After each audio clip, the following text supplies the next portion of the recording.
Welcome everyone. Welcome back to the Preplaced Mentor Talk series. And today with us, we have Mr. Adesh Muluk, who is a plant quality head at Automotive Tire 1 company. And we are pleased to have you with us, sir. Welcome. Thank you, Sharwari. It is nice to meet you, and thank you, Preplaced, to give me this opportunity. Yes. So, sir, as we talk about the entire preparation towards getting into the Tier 1 companies, everybody is aiming for these big giants. So, my first question to you is, what exactly is your current position and what do you work on? Thank you. So, I'll start with my current position. I'm currently quality manager, and I am heading the plant quality at my company. And we are a supplier of major parts related to the engine, to the customers, all OEMs. So definitely my role is to handle the in-process quality as well as customer quality, as well as incoming quality and testing lab. So those comes under me Okay. for my responsibilities. Okay, that's wonderful to hear. So it's a pretty diverse profile, if I had to say. And challenging also. Okay, okay. So what is the interview process at your current company for your job role? How many rounds are there approximately, and how are these rounds carried out? Okay, so first of all, we get a call from maybe consultancy or directly from the organization. So from there we start. Then if the candidate is willing to come or willing to join, then definitely we will schedule an interview with him or her. And then first round will be with the manager, who's a quality manager or production manager, whoever it may be. And then once he approves it, then it will go to the India head. Okay. Then the functional HOD overall. So that will go to him, technicality. So if these both technical rounds he will clear, then there will be a common interview with our plant head organization. This will be the third step. And after the three processes, then HR will it will go to HR. Then HR will financial things HR will take care. And then finally offer letter will be released to the that candidate. Okay, okay. So thank you for explaining us these rounds.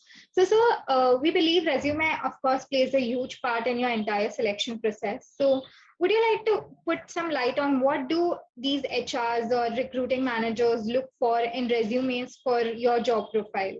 So basically, we have to be very specific and objective about our roles, not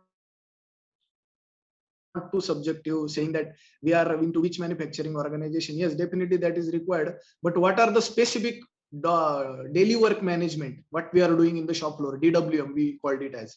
So that we need to mention clearly and specifically. Plus, what are the customers you are handling? That also you need to, as a quality perspective, I'll give, as I'm quality person, I'll give you quality perspective for this. So first there will be which customers you are handling, that you have to be very specifically say. And what are the systems in your organization Okay. that you are taking care? Those are systems like ISO, OTS, IATF, then coming to EMS, OSHAs, then customer specifics requirements. Those are the systems we have to take care of those. Those should be mentioned specifically in the CV so that the person who is receiving your CV, he can match his requirements with yours, and it will be easy for both of them, like the candidate as well as the interviewer, to take interview and recruit the candidate. So definitely these are few points. Also,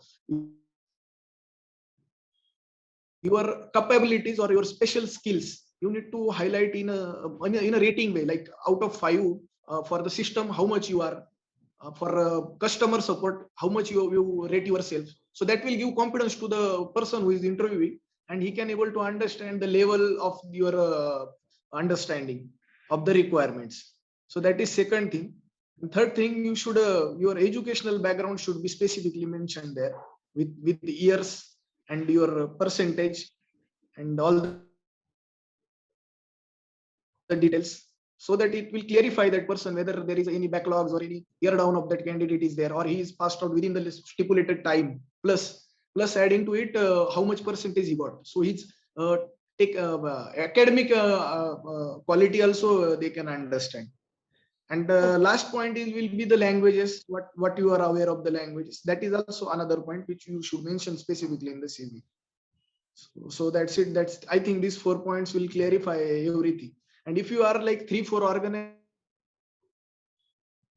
organizations you have worked previously, no need to every time rate that CV, make that CV of 7 pager or 8 pager. Be specific within 2 pages also. You can explain or you can elaborate yourself. That will be easy for the interviewer. Thank you. Correct, correct. Thank you so much, sir, for specifying those points in detail, yet a crisp manner. I'm pretty sure the aspirants out there are going to be really happy with this explanation. So, sir, coming Thank you. towards the interview point, what level of questions are asked in these interview rounds? Like, what is the level of these questions? Are they generic or are they very subjective? Please share something with us about this.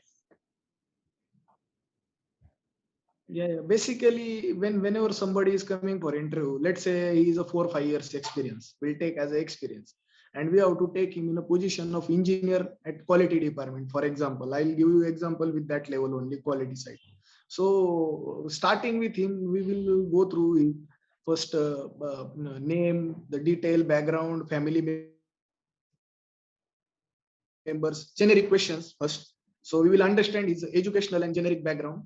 Then next step will be to his which organization he has worked previously, so that we also, and what was the his role in that organization. We try to understand, and what was his daily routine in that particular organization. Then we used to ask, and then after understanding all those things, we will ask Sogefi, means whatever the company we have, that requirement we will ask to them. So like so we have some requirements like what system level requirements like IATF awareness. Then coming to next is some QMS, OSHA's requirements. So we will ask. Then quality tools. What are the quality tools you know about? The 7QC tools, or any new quality tools you are aware. SPC knowledge, MSA knowledge, the statistical process control, then MSA, attribute MSA, variable MSA. Those are the things which comes under quality, which we will ask as a technical point of view. And then how you are handling the root cause analysis when there is a customer complaint, how you are going completing the steps 8D. What are the 8 steps you are following during your 8D process, and how you are identifying the root causes, potential causes, possible causes. These are the things we used to ask. And then from the attitude, behavior, and the level of answer, we used to select that candidate.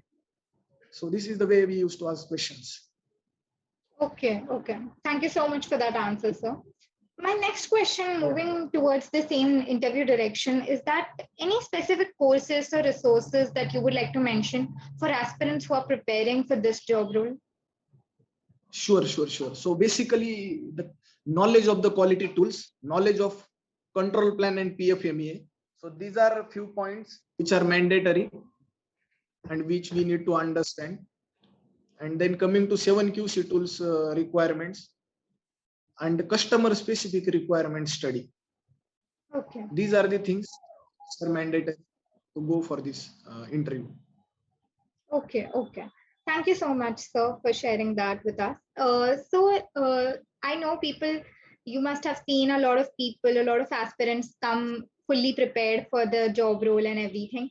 What are the common mistakes that you have seen candidates make over the years of interview experience? First of all, I feel the confidence level when they come inside, the way they are coming inside and sitting in front of me or some interviewer. That time only we can came to know how much confident that person is and how he behaves. Then the sitting way, the way he sits on the chair, that also matters a lot. I'm sharing some micro level things, but definitely it looked by the managers how he is answering, and then the listening ability of that particular person. So somebody is asking some question and in between he start answering. So for one of example of that, so it should not be the way. Let us finish the question and then you start answering the question. If you not understand, you can pardon him. What is the thing, please can you repeat, and could you repeat? So the way it should be in a polite way, you can ask him or request him to do. But sometimes people will start halfly answer cooked question. They feels ki I know the answer, so in that excitement they start answering, and then the person who's taking interview sometimes feel annoyed ki I have not finished my question, still you have started your answer. And also the third mistake they do is whatever the specific question we have asked, if they don't know, people will not say I don't know, they will answer something else and try to just cover that situation. That is the wrong thing. You should directly say no, I don't know sir, and you can finish it off that topic. That shows your confidence also, plus the knowledge of your level of knowledge. If you try to say the other things, then this interviewer is able to understand he's not aware but he's trying to push me on that particular topic. So that should not be done by the who is coming for interview. So he should understand those things. So from behavior to interviewer pattern, I have already shared you the things. So if they do that, definitely it will going to help.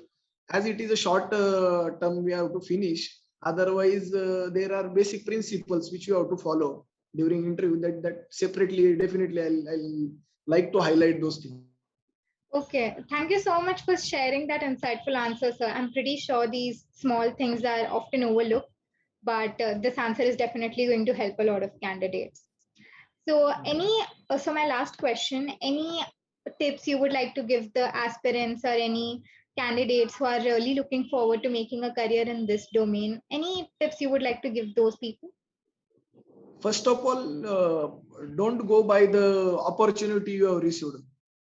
You just see what you have to do. You fix in your mind which direction you have to go. There are, in automotive industry, there are so many departments are there. So in which department you want to grow, in which department you want to do your career, you just go through that. Just you got an opportunity in production, so I'm happy I got opportunity and I'm going. Don't do that. You just see where you want to go, and accordingly you start preparing those things. Let's say, for if you want to go to production, then you go through lean management system. What is Toyota production system, that you understand those things, and then you can be a good candidate for production. So let's say you want to go in the quality department, so you learn the 7QC tools, you learn PFMA, you learn control plan, you learn the SPC, MSA, those things. If you want to go into HR, then you say IR, interrelationship things, then the regulatory things, the complementary things, what is the manager, these things you have to understand. So like this purchase you want to go, then how the costing will be done, that thing you take a knowledge of that. So you first of all select what kind of role you want to do and what kind of field you want to do your career. So that will help you to continue and grow in a big way. So that is my answer to them for this. Thank you. Okay. Thank you so much, sir, for sharing those tips. I'm pretty sure it's going to be really helpful for a lot of people out there. And with that, we would like to conclude this talk. And it was a real pleasure to have you here with us and hear your experiences and actually hear some actual industrial insights from you. It was a true pleasure. Okay. So thank you so much for being here, sir. And for everybody watching this video, please do like, share, and subscribe Preplaced. Please visit our YouTube channel for more such mentor videos, which will help you prepare for your interview series. And yes, please visit Preplaced's website for more details upon our services. Thank you so much.